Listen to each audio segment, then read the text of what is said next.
What's up, fellas, ladies, gentlemen, children of all ages? We're freezing our asses off, but it's time for Wake Up Mintzy, presented by the fine folks of Dude Wipes and Stella Blue. And if there's ever been a morning we need Stella Blue, it's right now. It's like 4 degrees in Chicago. It's also actually freezing in Louisiana. And we're joined by our good buddy Tyler Moody. And Moody, y'all are struggling down there too a little bit, huh? Yeah, it's a little bit cold out here for us this morning, and we're just, we were talking about this weekend. Whatever you grow up in, whatever you're used to, you handle well. Like I can handle 110 degrees like it's nothing, but you pull out 20 degrees, 19 degrees, it's not quite the same for us. No, it's no joke, but a lot of stuff to get into. Tate's going to join us here in a minute. Dude, Tate, I mean, I will give the guy credit. The man's produced some really. I'll say it. He's impressed the crap out of me the last few months. Some great content. He's on top of the world. Slept in the office last night couldn't find blankets, and so he used the new Ohio State National Championship merch as his blankets. Ohio State. That's dope. I mean, really a game that was nowhere near as close as the final score. Really, I thought an anticlimactic national championship, 34-23 over Notre Dame. Ryan Day. A lot of stories and storylines to hit with this, but Ryan Day revenge. I mean, they literally all were calling for his head after the Michigan loss in late November, despite the fact he'd won 88% of his games. And the team doesn't quit. He just gets it together, and then he runs right through the playoffs.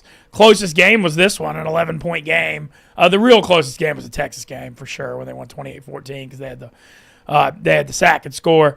But props to Ohio State. They were the best team. I mean, there's no doubt. You're looking at you talk about a complete football team, in my opinion, and the loss to Michigan really helped them, it seems like. But last night, Moody, they came out. Some stuff to get to this game. Notre Dame came out. Awesome first drive. 10 minutes. Riley Leonard ran it 9 times on the first drive. And, I mean, couldn't have had a better drive. But, like, when he was puking on the sideline after the first drive, I had some serious concerns because I was like, there's just no way he can run it 45 times. And it just seemed like that QB run was the only thing they really had figured out consistently. And then right after that opening drive, Ohio State just goes down, scores. They end up scoring 3 touchdowns first half to make it 21-7. And, they got up 30. I'll give Notre Dame some credit. When they got down 31-7, they fought back. A little bit to get it to 31-23, and then ultimately it was 34-23 final. But Ohio State dominated this game. They were the best team. They had the most talent. And you got to give a lot of people credit. Will Howard especially, too. Because people are on Will Howard's ass during the year. But, man, he played really good at the Oregon loss despite that gaffe at the end.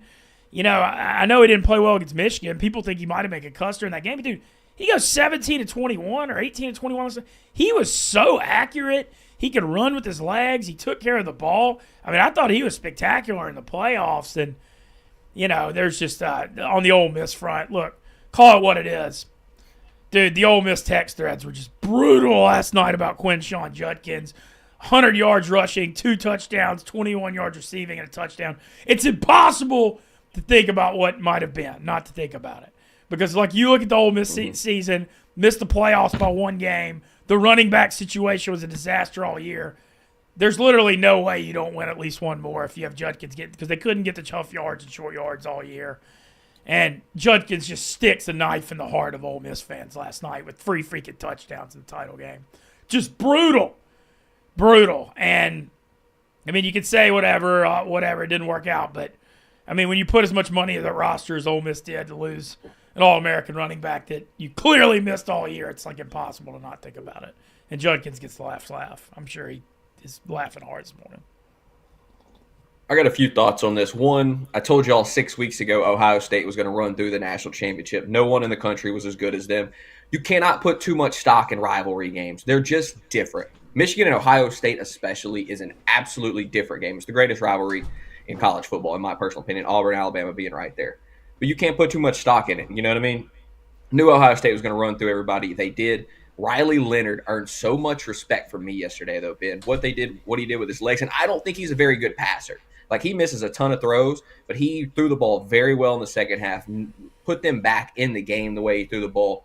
Tons of credit to Riley Leonard. And then I got another topic we'll talk about in a little bit, but right now I'll step out of the way so we can bring in the man if he's in there. Yeah, he's coming in a second. Some other stuff at that game. I still just want to say how much I respect Marcus Freeman. I know they got beat, Yes. but I just think the coaching job he did this year. That team had their best D lineman out, their best corner out, limited weapons on offense for sure. I mean, Leonard could run and was a gamer. But, like, you looked at those two teams on the field. I mean, Ohio State was so much more talented. It's, like, not even close. And to get Notre Dame to the national championship game after they lost to Northern Illinois, Marcus Freeman's biggest rising star coach in college football, and Kenny Dillingham at Arizona State second. But I just got to say, what a run for Notre Dame. I know ultimately kind of reminded, wasn't quite as bad as when Bama beat Notre Dame with Kelly in 2012, like 41-14. Because it's like a weird thing for Notre Dame. You get that close to a national championship, but then you get into that game and you're actually pretty damn far away, you know? But still a spectacular effort. And for Ohio State, first title since 2014. Seems like they lost in the 2020 title game to Bama. It seems like every 5 years they're in a title game. But they're the best team. Look, everybody thought they're the best team before the year. Your point about the rivalry game thing, I think, is valid. I actually think the Michigan loss is better. And Brandon Walker also, you said it after the Michigan game. Brandon Walker fired a huge future an hour after the Michigan game at over 5-1 hit last night. Props to him. I'm mad I didn't know. Yeah, I just thought it was so obvious to me. They were the best team in the country. And you said something to me that stuck through my mind the entire season. Urban Meyer and Mark Tressel went to an Ohio State practice early before the season. And one of the things that they said was this was the best team that they had ever seen, the most talented team that they had ever seen. And that stuck with me the entire season. And I trust their opinion so much because they've been there, done that. And that rode with me all year. And so when it got down to the nitty-gritty, Ohio State took care of business. And I am not surprised by that at all. All right, we got a guest in here now. He's got the crown on. It's mine. Joined by Tate. I got to say, Tate, I said it earlier at the beginning of the show, and I'm re-saying it. You've gone up on the Mintz list. The content's been great. Wow. You've gone up on the Mintz list. That means a lot to me. Thank you, Benny. I appreciate that it means a lot Thank to you, you. Benny. But the content's been great. Let's go through. Yeah, I mean, I know you've had a hell of a ride. First thing to hit into the Ryan Day revenge. I mean, yeah. I mean, everybody, and rightfully I get it, because Ohio State Michigan's the number one rivalry in college football. But just so many things were said, and things are always said when you're mad. You know, that's part of it. Yeah, I mean, I stand by, and I think it is completely fair for Ohio State fans who live and die with this team to be upset after being 3 touchdown favorites at home when we've lost to them 3 times in a row and losing.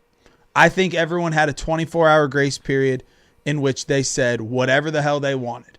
Now, some of the shit that he had to go through with his wife and his kids and his home life and everything, that's crazy. But if you thought that Ryan Day's loss should have cost him his job on November 30th, I'm not upset with that. With that being said, he had the opportunity to cower and be like, all right, we got to limp into the playoffs, or regain the group.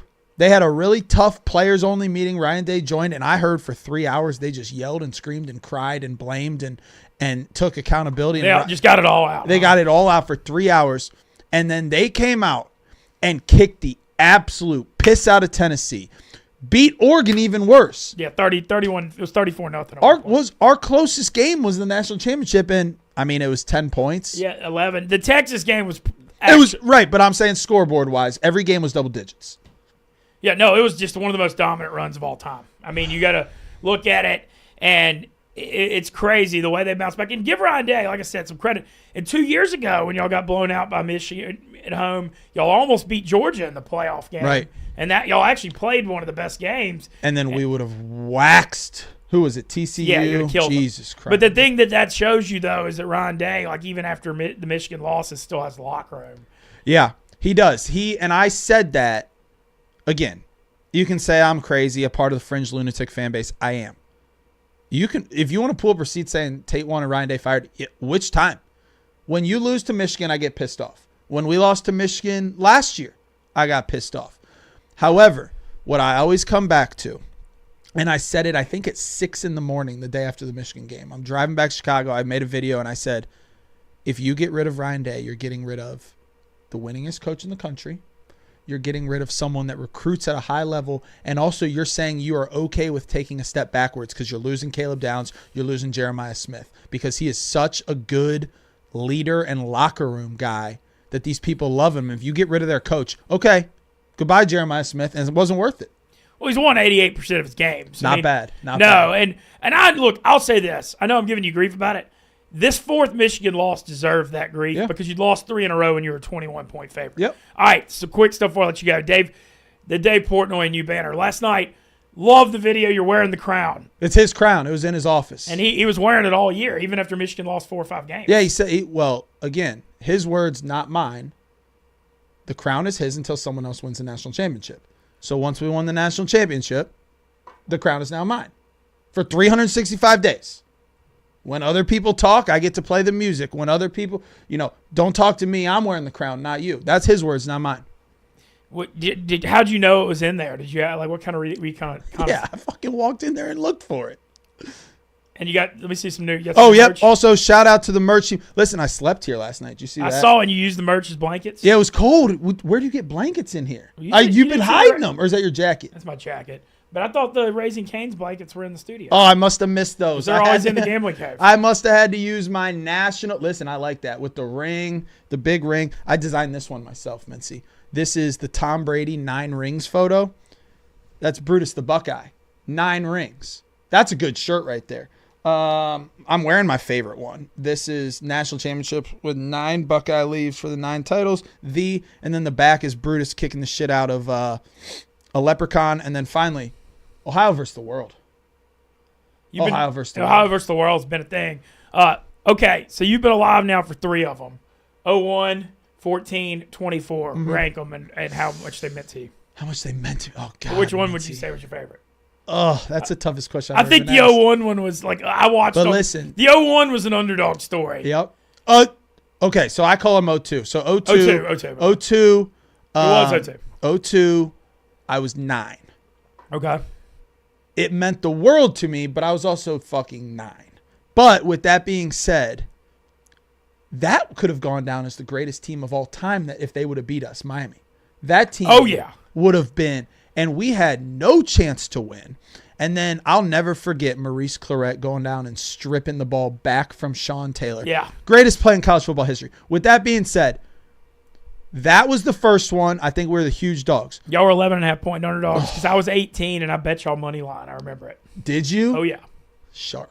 My second one was my senior year in college. So that meant a lot to me. I went to the game.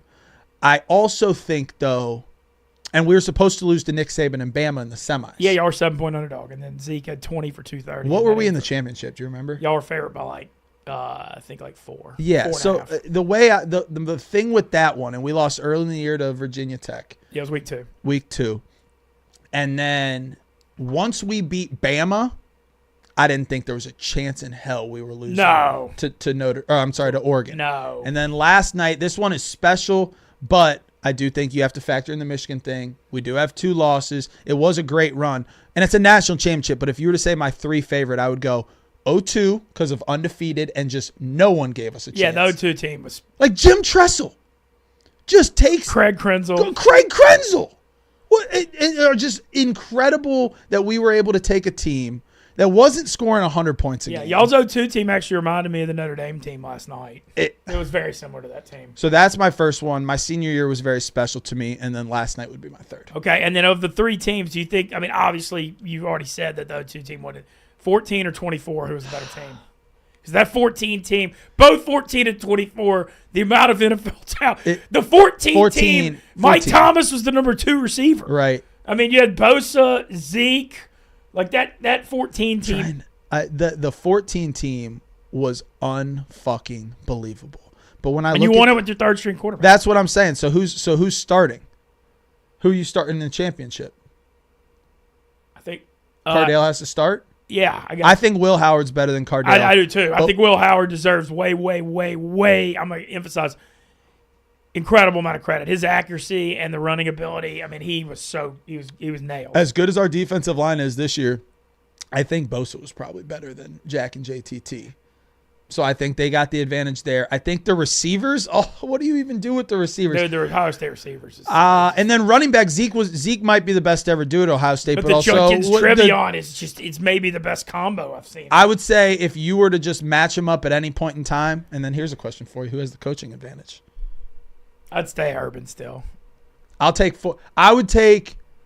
I love Caleb Downs. Caleb Downs is top. I mean, he comes back next year, but he would be a top 10 pick in the draft. I would say there's not a team that's ever played that could beat this team next week. This team is fucking on a mission, but I would say that if it was just matchup random, I like the coach of Urban Meyer getting ready for a big game, and I also think that team was probably a little more talented. Yeah, just unbelievable though how good this team was, and enjoy the crown. So you slept in the office. Yep. Did you? So I have a Dave Portnoy tweet. I'd like to get your response. Did he read something? Or did he tweet something? The Ohio Natty means absolutely nothing to me. I'm sure Ohio fans will convince themselves it makes up for the fact that not one player in their roster has ever beat Michigan, but it doesn't. When Ohio sees Michigan walking down the street, they jump into a trash can and hide. Listen, Dave Portnoy, and I invited him to go on the rundown today. Public invitation, personal invitation. Has there been a response yet? Look, I don't have my watch on. Dave. Nothing. No response yet. Huh. Crickets. Huh. We'll keep you guys. And Dave's not one to shy away. No, Dave. So I expect. I would be shocked if he doesn't. And remember, I had to sit in this stage on the rundown after the Michigan game and just sit there and listen. So I'm sure he's not a type of guy to dish it but not take it. Dave takes it. Yeah, we'll see. We'll see. No, but with that tweet, it was the Ohio State Natty means nothing to him. I will counter that with what he said after the last Natty, the very next day, where he said that until Ohio State wins a Natty, he doesn't want to hear from any Ohio State fans. He said that a year ago today. He said the crown is on my head and we have completely shut you up. Do not talk to us until you win a Natty. And until then, I'm going to sit here like this and I'm just going to wait until you win a Natty. I mean, 1 year later, we won one. So Let's talk, Dave. Didn't have to wait long. All right, brother. All right, thanks again. Yep, I got to go sling some merch. Go Bucks. Check out the merch in the Barstool Sports store. Thank you, Mintzy. Yeah, Ohio State National Championship merch. I like the Ohio versus the world. This back is sweet, too. Yeah. Tate. Enjoying the fruits of the labor. Can't imagine what that feels like to win a football national championship. Moody, we're going to bring you back now. Tate, obviously thrilled. I mean, how could you not be? I mean, you can't blame him. Yeah. I'm happy for him. I know that's got to be the best feeling in the world. I have a question, though. Whose national championship is more valid? Michigan's last year with the cheating scandal or Ohio State's this year despite losing to a horrible Michigan team? And Ohio State lost Whose 2 games to national Michigan. Michigan went undefeated. 2 games. But Oregon was one of the best teams in the country. I don't put too much stock in that Oregon loss. No, and it was on Going the to road. Oregon. And they got revenge. And they got revenge on them. And they got revenge. I'm not too worried about that. It's really the Michigan loss that's the stain. But obviously, Michigan has a huge cheating scandal that was around them. Whose NC is more valid? I'm going Michigan still because I don't buy it. I mean, I know that they stole signs, but I mean, everybody steals signs. They just did it on a way, way bigger level. But that wasn't even technically illegal. They pushed the boundaries, and I'm sure I get that people are ethically saying that. But to me, to go undefeated, and they were, 14, 15-0, I'm going Michigan just because that's so – even with the signs thing, that's so hard. I mean, you look through college football, so rare to see undefeated national champions. I mean, it's – and now we're in this playoff era where it's going to be even harder. Granted, Michigan didn't have – they won the 2 playoff – they won the 14 playoff. But it's close, though, because Ohio State had to win 4 playoff games, though. That's got to be factored in. And Ohio State's run was so dominant. What do you think, Moody? I'm going Michigan. Yeah, the boys in the chat were saying, Ohio State beat 6 of the 11 teams in the playoff, which is highly impressive. And not just that, they also beat the shit out of them. Beat the shit out of all of them. That's the thing. If they would have beat Michigan, there would have been no even debate about this. It would have been Ohio State's. I think I probably lean a little bit to Ohio State because Michigan got caught cheating, right? Like, if you're not cheating, you're not trying. I get it. It's part of the game. I'm fully with it. It's like 51-49 for me. I think they're incredibly close. But I think Ohio State's is a little bit more valid just because you didn't get caught cheating. And the winning the 4 games of the playoff, I think, does matter too. But what a great thing for that rivalry, though. Biggest rivalry in college football for them to win back-to-back titles. I mean, it reminds me of, obviously, this is 1/20th as big, but it was like when Mississippi State won baseball and Ole Miss won the next year. It reminds me of that. Obviously, college baseball, little smaller, or a lot smaller. This rivalry needed it. The Big needed it because they had kind of become irrelevant for a few years, both of them. I mean, Ohio State was still competing for sure, but Michigan was irrelevant for a long stretch right there. And so, like, that rivalry has been renewed. It's suddenly, I'd say it's the best rivalry in football again. It's taking away the number one spot for Alabama and Auburn. So, I mean, great for both fan bases. Great for the Big. I mean, you couldn't ask for 2 better years, honestly, for the conference. Yeah, and it's going to keep going, too, because Bryce Underwood, Michigan, crushing NIL. They got the number one quarterback coming in. And, I mean, Tate just said it. Like, as great as Ohio State was, dude, Jeremiah Smith and Caleb Downs are back. I mean, I know they're going to lose a lot, but it's not like they're not going to spend. They spent like $20 million in NIL on their team. I know that they got Julian Sand, was like a 5-star quarterback that they think they're going to go with next year. But if he ends up being really good, they're going to be right back there. I mean, dude, they got that team. That team just dripped talent off the field. And they're more than a worthy national championship. The 8 seed winning it, just a true Cinderella story if there ever was one. The Ohio State Buckeyes, lowest seeded team to ever win a playoff, 8 seed. So funny, but congrats to them. Honestly, probably my only complaint about the college football playoff was the seeding. I think they did a poor job. I don't think Notre Dame was the second best team in the country, but here we were nonetheless. Ohio State did what needed to be done. That's all you can do once you get in. So you got to give them tons of credit for that. So it was a dominant run. Who did the chat say they respected more? Oh, obviously they're divided. A lot of people say an undefeated Michigan deserves it, and then others, throwing back just the cheating scandal, saying it's invalid. Which I don't think there's a right or wrong answer here. I think everybody's going to have a different opinion, but Yeah. Well, all right. I have a question. I can see both ways. I got some rapid fire questions for the Monday night national championship game thing. Do we like it or no? I thought yesterday was, the atmosphere was great in the stadium, dude. It was 5,000 to get in. I think a lot of yesterday was because of the Trump inauguration, just dominated, and it was MLK Day. I felt like, and Dave tweeted this, but it felt like the least hype going into a title game. It's been in a while, but I think a lot of that had to do with the Trump thing. I really do. It absolutely had to do with the Trump thing. I did forget that the game was even last night. I will say that. I don't think it matters. Here's the thing. You can't do it on a Saturday or Sunday because the NFL, they now own those days once the playoff starts. So you only get a Monday or Thursday probably being your thing. I do think Thursday's a little bit smart. You can spend that week building hype, right? And yeah, people will be talking NFL during the middle of the week, but at least you'll have Monday, Tuesday, Wednesday to build that hype going into Thursday. I think putting it on a Thursday is probably your best bet. But, I agree. So for as good of a championship game as it could have been, not enough hype around it. I think one thing I would mention, because obviously the playoff stuff's going to – man, I wish the playoffs maybe started a week earlier, and maybe you have the New Year's Day games be the semis and then the championship behind it. Like, I think maybe it goes on a little too long, possibly. I don't know. I'm just throwing this out there in chat. I'd like to hear y'all's thoughts on that. But I don't know. It's just something about it. And granted, Ohio State beat their ass. It felt like we had an awesome college football season and an extremely anticlimactic title game. But you know what, Moody? The title games are ass whippings all the time anyway. They usually are. The Bama-Georgia game a couple of years ago when Georgia got the pick six on Bryce Young was thrilling. But, you go back and look at the rest of these title games. Michigan killed Washington. Georgia killed TCU. Bama killed Ohio State. A lot of times you get kind of, routes in the title game. It's not always – the title games kind of hadn't always been the best. All right, I want to hop into the NFL because there's a lot of stuff to get into. Well, one more question I have. LSU, 2019 LSU beats this year's Ohio State, yes? No question? I think no question. I think when you look at Ohio State, when they were clicking on all cylinders the last 4 weeks, they were playing at a level that you could, talk about it. But, 2019 LSU, undefeated – granted, just like Ohio State beat all the top teams, but I don't know, man. That 19 LSU offense is just the greatest of all time. I will say this: Ohio State's defense this year was better than that 19 LSU defense. I do think that LSU's defense that year it was actually average first half of the year, and then it really was good down the stretch. But I still just think that LSU. You look at Burrow and Chase and Jefferson, and I don't know, man. That team just to me is the gold standard still. And Ohio State.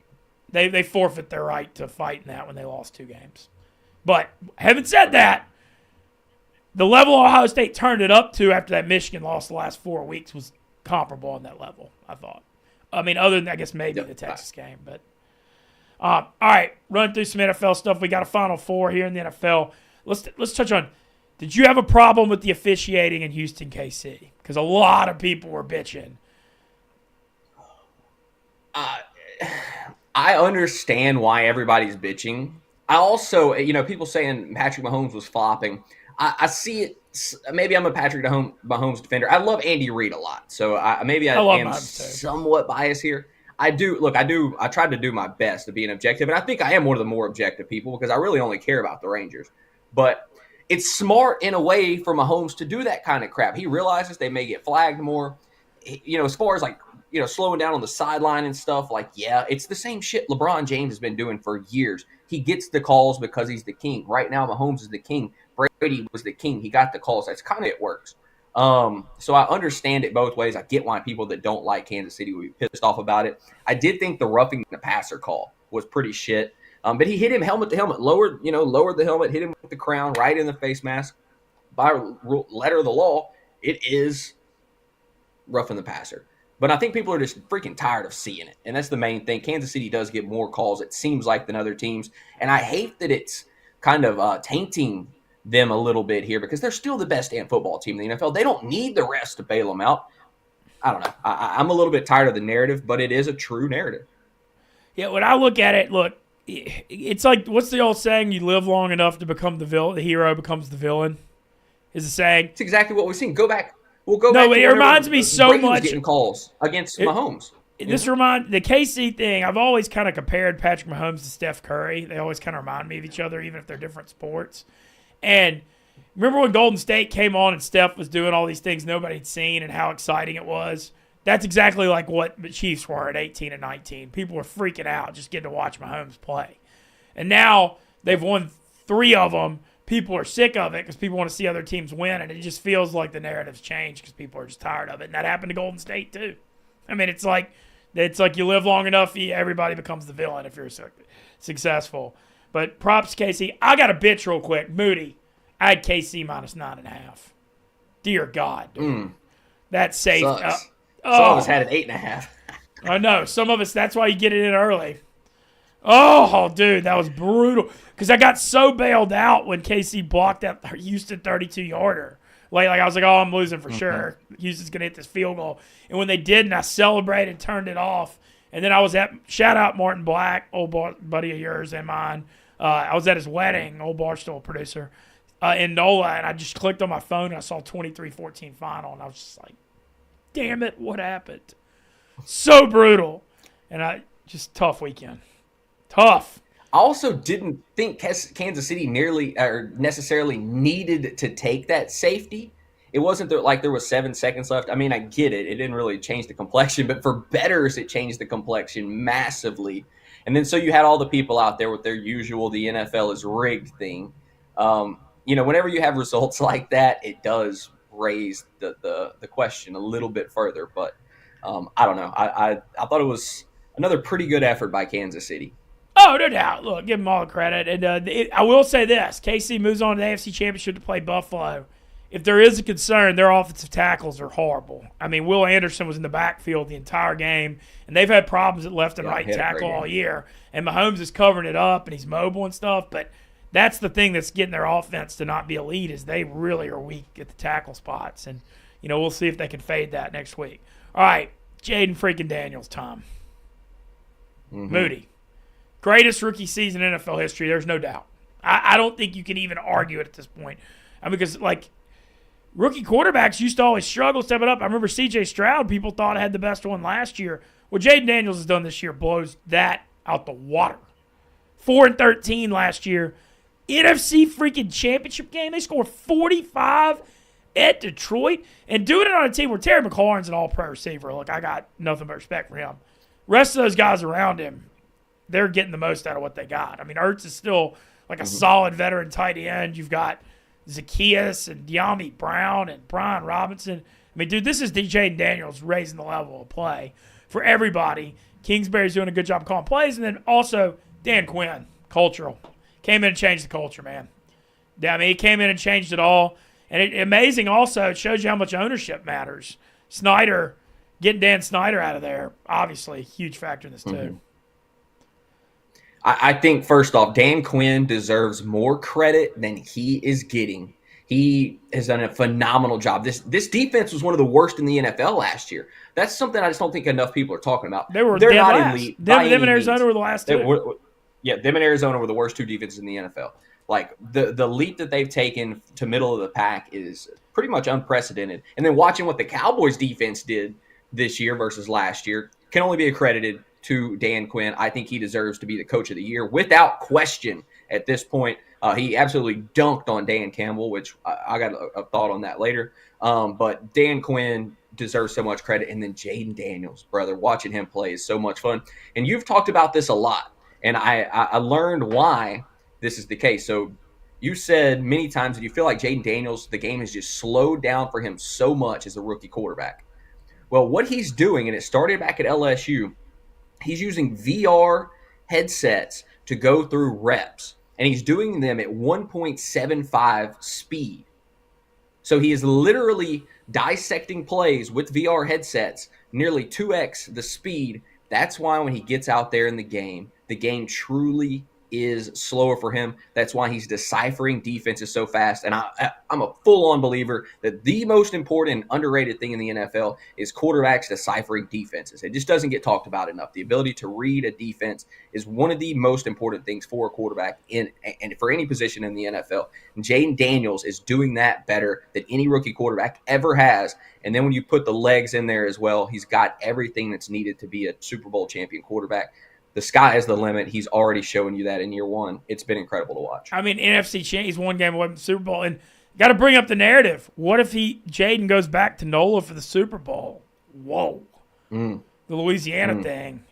Crazy. And now they're at Philly. I want to talk about the Lions side of it. Moody, if you're a Lions fan, how are you coping? I mean, this is as brutal to like be up 24-7 in the NFC Championship at half last year. To blow that, you come back, you go 15-2, you get the 1 seed, and you come out and allow 45, you get beat like that, and now your offensive coordinator, Ben Johnson's taking the Bears job, Aaron Glenn's interviewing with the Jets. I think that there's a chance that he doesn't leave New York without that job today. You're about to lose your offensive and defensive coordinators. I mean, I just can't even – I mean, more of the Ben Johnson thing than the Aaron Glenn thing, but I just can't imagine how you're feeling if you're a Detroit fan. Just that is one of the most brutal. And they should have lost the game. I mean, Washington was the better team. So you don't have to look back like the Ravens. We'll get to the Ravens in a second. But to have the season they had off last year's NFC Championship game and be one and done when you finally got home field, I mean, that is just max pain. So this has to be one of the worst losses in their franchise history because this was their chance. They had it all. No doubt. They had it all. This was their chance, especially with two good coordinators. This, for me, Dan Campbell finally got exposed for what he truly is. He's a good coach, don't get me wrong, but he is a player coach only, and I don't know that I trust him as an X's and O's guy as far as beating good teams in big spots. And I tweeted it in my picks beforehand. I said it once on here. I think Dan Campbell is overrated. And I think that is exactly what got exposed in this game. And obviously, losing some of their defensive players, I get it. I'm fully aware. But at some point, you have to figure out what's going wrong. I don't think they ever got close to figuring it out in that Washington game. I think Dan Campbell got exposed a bit. And I actually think that the Lions will regress pretty good next year without those two coordinators around, especially Ben Johnson. This was the Lions' chance, and they choked it away. Yeah, that's my thing is, like, Ben Johnson feels irreplaceable. What are you going to do, promote some quarterbacks, coach? I don't know. And then also got to bring up, and I know Ben Johnson, the trick play thing, but Jameson Williams throwing that pick in the fourth. I mean, you live by the trick plays, and you've made it. It's your identity. But, man, you're down 10 in the fourth, and you got your wide receiver throwing an interception to kind of end your season. That's pretty wild. And we got to point out, and you know I talk about this quite often. Jared Goff pissing down his leg whenever the most. Whenever it matters the most, I'm not shocked at all. I had Washington money line. I tweeted out before Dan Quinn better than Dan Campbell. That game didn't surprise me at all. I was all over it. Jared Goff pisses down his leg when the games matter the most. When things start getting tight, Jared Goff does not play good football. That's exactly what happened in this. Washington punched him in the mouth early. Things got tight for Jared Goff. He turned it over. He had 3 interceptions and a fumble. I think that's what. Yeah, they had 5 turnovers. The team had 5 turnovers in the game. 5 total turnovers. 4 of them on Jared Goff. He's not that guy. He is not that guy. Dan Campbell is not that guy. They have the most talented roster in the NFL. I just think at the 2 most crucial positions, they have 2 guys that are good, but not Super Bowl level. Well, this is going to be one of those spots, like you said. I mean, you're going to lose a lot off this team. And I don't know, man. It's just, my heart goes out to Lions fans. I legitimately feel bad for them. 1957. No, I do too. Time ago. I mean, that's just as painful as it gets. Running through some, how fun and wild was the snow game in Philly, dude? That weather was crazy. That was one of the, that was like NFL films, like the stuff you watch. Mm-hmm. I mean, that was. So I missed the first half. Had my sister's wedding, but then I got back just for the end. I got home after Saquon ran the long Sunday touchdown. wedding for your sister. Sunday wedding for my sister. Never heard of Sunday. Never heard of a Sunday wedding. Heard of a Friday. They can only get the venue. They can only get the venue for that Sunday. So I had Rams plus 6.5, and I listened to Saquon run that long touchdown on the radio. I'm like, oh, this is over. But never count out Matthew Stafford. He damn near brought him back. Took a horrible sack at the end of the game. I mean, I thought he was going to do it. I just knew in my heart that Stafford was going to lead him down the field for a touchdown, win the game, solidify himself as one of the greatest quarterbacks to ever play. I could feel it. It did not happen. And credit to this Eagles defense because they are so freaking good. They showed up when it mattered the most. But a great game, an underrated game. And then that man Saquon, that man Saquon Barkley, Ben. I mean, wow. 205, 2 games against the Rams this year, 460 yards and 5 touchdowns. I mean, beast. Just absolutely nuts. Insane. No, and so now Commanders, Eagles, got you an NFC East throwdown. Barstool's so pumped. Commanders, Eagles having the PFT versus Max. I mean, the stream's going to be on fire. Which one out of the Commanders, Eagles? I mean, Eagles are obviously favored. I haven't seen the line yet, but they'll be favored at home. Which one would you take rather a guess what the line is? Eagles by 5. I believe it's 5.5, if I'm not mistaken. You're pretty good at that. 5, I guess. Okay, so I was close. I missed it by half a point. Yeah. It's now 6. It's okay, Eagles by 6. Tate just dropped his torch and champagne and crown back in here. Can't blame him. Okay, Eagles by 6. All right, and then let's hit this Ravens-Bills. I don't know if I feel worse for Lions fans or Mark Andrews. Dude, the Mark Andrews thing is brutal. Because, dude, he's an all-pro. Yeah. It's one thing if he's like some mediocre role player and he blew the season for you because then you're gone. You forget. Dude had 11 touchdowns this year. I mean, he's been great for years for them. And what the hell happened on Sunday? The fumble and dropping the 2-point conversion. I mean, directly, he lost that game for him. There's no getting around it. And I'm sure all these national narratives are going to try to hate on Lamar for not getting it done in the good game. Lamar Jackson did his freaking part. He threw that pick in the first quarter, but he played awesome after that. They were driving. Yeah, but they were driving when Andrews fumbled, and then he gets them down 8, and he hits Andrews for a 2-point conversion to tie it. I mean, there's nothing else he could have done. If you're a Ravens fan, you're also sick because that team getting Henry and it's crazy. It's over, Yeah, I mean, it sucks for Mark Andrews. He does deserve the blame. It was there. It was the right play call. I think you give it to Derrick Henry in that spot. I think it's some kind of run option with Henry and Lamar. In my personal opinion, those are your 2 horses. I think you go there. But it was a play call that would have worked. Mark Andrews dropped it. It sucks because Mark Andrews is a Ravens legend. I mean, he's been absolutely incredible. Maybe the best tight end. He's been a top 3 tight end in the NFL the last 5-7 years. I mean, no doubt. Yeah, I mean, no doubt about it. And it really sucks. I hate it for him because he's one of the good guys in the game, And for that to end up being one of the final narratives for him in Baltimore, one that he may not get a chance to erase, it sucks. But the Ravens didn't do their part to beat Buffalo at home. So, I mean, it's in the end, you can't have those mistakes. They turned it over a couple times. They dropped some passes. 3 times they turned it over. You can't do that on the road, period. And Lamar deserves a little bit of the blame as well because he turned it over twice too. So, but I don't think Lamar deserves all the blame by any means. No, I mean, when it mattered, God. Tough. And shout out to the Bills, though. Josh Allen, Moody, 4th time in 5 years, Bills-Chiefs in the playoffs. 2020 AFC Championship. 2021, they played that divisional game that's the all-time craziest where it went Bills scored 2 minutes, Chiefs scored with a minute left, Bills scored 13 seconds left, and then Casey field goal, which was the wildest thing I've ever seen. And then last year, the Chiefs won at Buffalo in the divisional round. So this is the 4th time in 5 years we got a Chiefs-Bills game for the AFC Championship. Can Buffalo get over the hump this year? I still got to see it. My intuition, I'm with you. I have to see it to believe it. My intuition is, I tend to lean Kansas City most of the time. I think Buffalo has a real shot here, though. I don't know. I got to see it to believe it. But I do think Buffalo is going to give them a hell of a game. I'm excited for this. I think it's the best matchup you could have gotten. Honestly, I even think it's better than the Ravens because I think that Kansas City run defense is so good. Kansas City's defense in general is so good. But I don't know. I feel like Buffalo is the team with chance because I think Allen is more of that guy than Lamar is when it matters the most. I think he's the only one outside of Burrow that's comparable to Patrick Mahomes, so I think it's going to be a hell of a game. I don't know. My intuition's going off a little bit on Buffalo.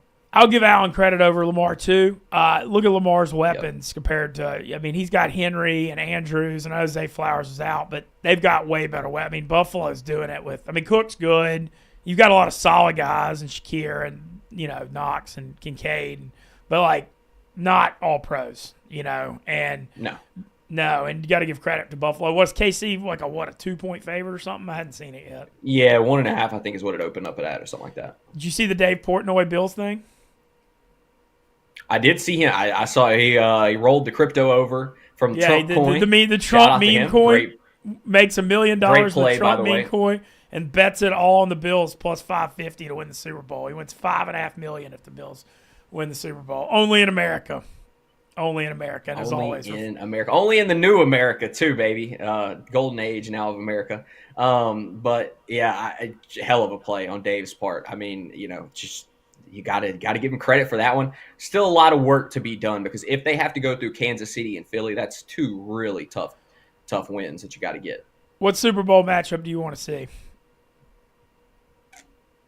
I think – for me personally, Kansas City, Philly is my favorite matchup. I think they're the 2 most complete teams, and I just want to see the most complete teams play for the Super Bowl. I think that makes the most sense. The most exciting, I think, is Mahomes versus Daniels, or if Josh Allen pulls it out, I think a lot of people will be happy to not see Mahomes in the Super Bowl. I think the national narrative may be a little different than mine, that they would like to not see Mahomes there. So give me Josh Allen and Daniels is probably what the national narrative wants to see. Well, mine's is Bills-Eagles because I want to see what those 2 fan bases do together in New Orleans because those are the 2 rowdiest fan bases in the NFL. And them 2 down on Bourbon Street, NOLA Super Bowl week, especially if the Bills get back to the Super Bowl. Dude, I mean, you were talking about a free-for-all. What would it be like if it's Bills-Eagles, dude? Oh, my God. That's a great point. I mean, that would be crazy. But the Commanders have a huge – people forget how big that Washington fan base is. I mean, back when, they were Redskins, I mean, they had one of the biggest fan bases in the NFL. And I think Commanders-Bills would get the most people down there. I think the Chiefs are who people don't want to see because they've made it so many times. I don't think they'd bring as many fans. They're spoiled. Yeah, I think the nation is going to really rally behind Washington. Team that hasn't done it in so long. They finally got rid of Dan Snyder, the Jaden Daniels factor. I think the nation is going to rally around Buffalo and Washington, especially on the Jaden Daniels side. So I think you're going to see a lot of people cheering for Washington in that game. Yeah. And I will be too. I mean, they're the most fun thing going right now. No, I agree. All right, a couple other things before we get out of here. I was going to do my breakdown of surviving, but we're kind of almost out of time because I can finally talk about it now that it's over and everyone knows who won, and I can't spoil anything. Congrats to Rhea, but I think I'm just going to save that for tomorrow. All right, Moody, I saw you took the Dodgers' new signing to win the Cy Young 75-1. Yeah, I just woke up the other morning. I wanted a baseball long shot. I took Roki Sasaki 75-1 to win the NL Cy Young Award. Will they give him enough innings for it to happen? Will he be good enough? I think he will be good enough. I don't know if they'll give him enough innings.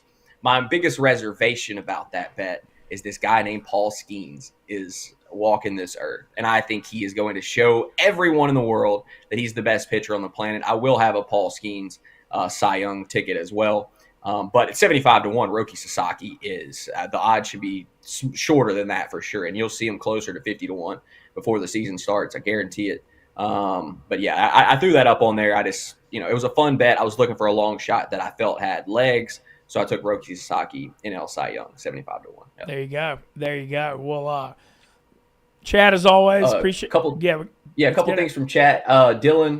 Dylan was saying, someone tell me if I'm crazy, but if Lamar wins the MVP this year, you can't have him go another one without playoff success. 4-time Super Bowl MVP without a Super Bowl appearance doesn't sit right with him.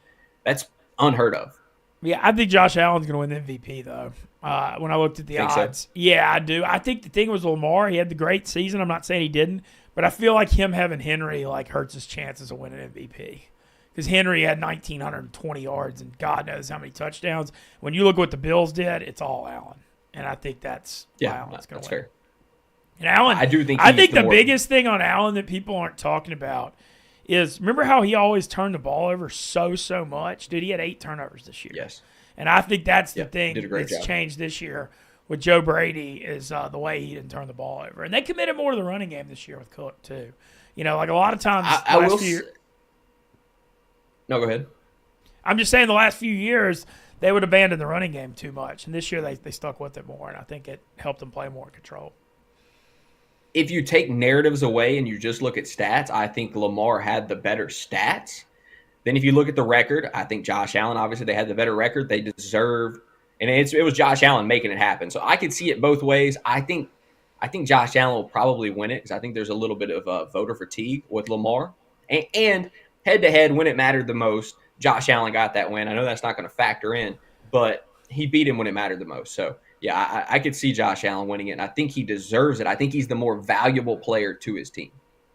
Yeah, I think Josh it's his year, and it's his world. I mean, also, he did it. I mean, Cook had 18, 19 touchdowns, but didn't even have 1,000 yards rushing, and he didn't have a 1,000-yard receiver. And to do what they've done, top 5 offense, only turned it over 8 times, I think he is your MVP winner. Well, as always, thanks to Tate, Stella Blue, Dude Wipes. Find Dude Wipes at Amazon, Target, Walmart, Amazon, all over the World Wide Web. Never need dry, crappy, scratchy toilet paper again. Moody, is it snowing in Shreveport? We got a little bit of sleet last night, like a tiny amount. We have the Barksdale bubble here, which protects us from getting all the worst weather. It's a real thing. If you go look up the Barksdale bubble on Google, if you're wondering what I'm talking about, and all the weather just kind of splits around us, and we get a perfect circle, a perfect bubble, and the weather just kind of goes around Shreveport. It's wild. They got some real flurries just to the east of us, but we got just a tiny amount of sleet, which if it's not going to be real snow, I'd rather we just get nothing at all. I don't want ice. I don't want sleet. None of that bull crap. That's just annoying. If it's not snow, I don't want to see any of it. Shout out to the Barksdale bubble. Yeah, well, New Orleans is facing, I was glad I got out of there yesterday morning because Nola's going to be shut down Tuesday through Thursday over the stuff. It's supposed to snow in New Orleans and it's below freezing. They can't handle it down there. They literally, can't, the pipes are going to freeze. The roads, it was funny, my flight yesterday, and I made my flight on time, back for the stream last night for everybody. I was getting, but no, they were offering $1,500 in travel credit to go the next day, and I'm like, you won't go till Friday. If you took the next day, you're literally you're going to be there all week. And I probably wouldn't be employed anymore. So that obviously was never an option. It was never an option for me. All right, well, we're going to get out of here. Thank y'all so much. Thanks to Tate, Stella Blue, Dude Wipes. Let's have a day. Let's try to stay warm, fellas.